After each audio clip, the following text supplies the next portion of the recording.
শপথ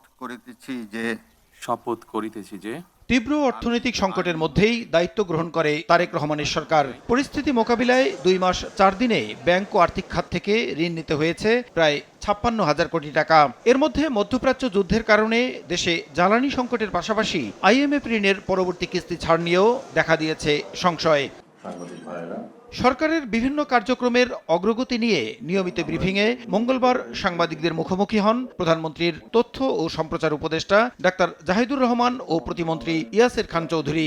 অর্থ বছরের মাঝামাঝি সময়ের মধ্যেই বড় অঙ্কের ঋণ নেয়ায় চ্যালেঞ্জ বাড়ছে কিনা জানতে চাইলে উপদেষ্টা স্বীকার করেন, ঋণ নেয়ার প্রভাব জনগণের উপর পড়লেও এখনো রেড লাইন ছাড়ায়নি। জানান, জনগণের কল্যাণেই ঋণ নিচ্ছে সরকার। লোনের বড় সরকারকে আসলে নিতে হবে, এটা যতটা নমিনাল রাখা যায় সেই চেষ্টা করা। কারণ আমরা নিশ্চয়ই জানি ব্যাংকিং সেক্টর থেকে যদি সরকার প্রচুর লোন নেয় তাহলে আসলে বেসরকারি খাতের জন্য ব্যাংক লোন নেওয়ার সুযোগ কমে যায়। আমরা এখন রেড জোনে চলে গেছি তা না। সরকার যদি লোন নেয়, লোন নেবে সেটা জনগণের কল্যাণের জন্যই হবে, এই টাকা চুরি হবে না। ইফা জোশে এক্সপার্ট মিক্সে আছে সবচেয়ে বেশি মশলার সংমিশ্রণ। ইফা জোশে এক্সপার্ট মিক্স মশলা।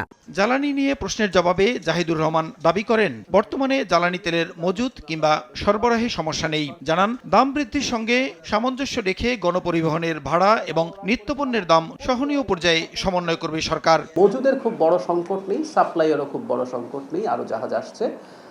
সংকটটা আসলে আমাদের চাহিদা ভীতি অথবা ব্যবসা। ভাড়া শুধু বাস না, আসলে জীবনযাত্রার ব্যয়ের উপরে বেশি প্রভাব পড়বে ট্রাকের ভাড়ায়, দ্রব্যমূল্য বাড়বে।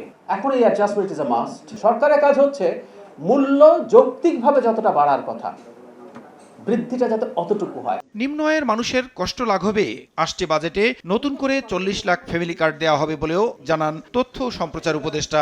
40 লক্ষ মানুষকে নতুন ফ্যামিলি কার্ড দেব, যাতে প্রায় 13 থেকে 14,000 কোটি টাকা বরাদ্দ হবে। হামের প্রাদুর্ভাব মোকাবিলায় এরই মধ্যে 26.5 লাখ শিশুকে টিকা দেওয়ার কথা জানান তথ্য উপদেষ্টা। 6 মাস থেকে 59 মাস বয়সীদের প্রায় 1,80 লাখ শিশুকে টিকা প্রদান করা হবে। প্রসূন আশিস, সময় সংবাদ, ঢাকা।